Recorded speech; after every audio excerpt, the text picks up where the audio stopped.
This is the Lone Creator YouTube. We hope this video helps. You start by verifying prerequisites. Make sure your device runs a modern OS and WhatsApp is updated. On iPhone, add the built-in emoji keyboard in settings so emoji insert immediately.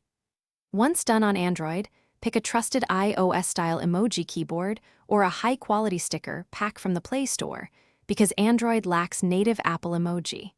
You must allow the keyboard or install the sticker pack now. Follow prompts and grant permissions so the next steps will work smoothly. Now install the iOS-style keyboard or sticker pack you selected. On Android, open Settings System Languages and Input to enable the new keyboard, then set it as your active input. On iPhone, this step is unnecessary if using the native emoji. Once enabled, open a plain text app like Notes to test.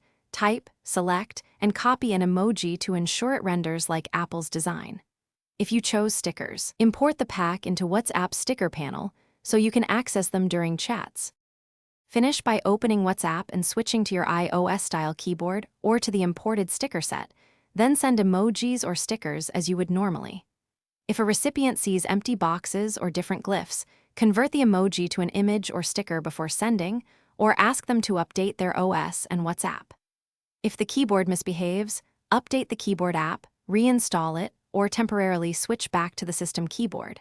And finally, revoke full access if you have privacy concerns. Thanks for watching. Consider subscribing if we helped you.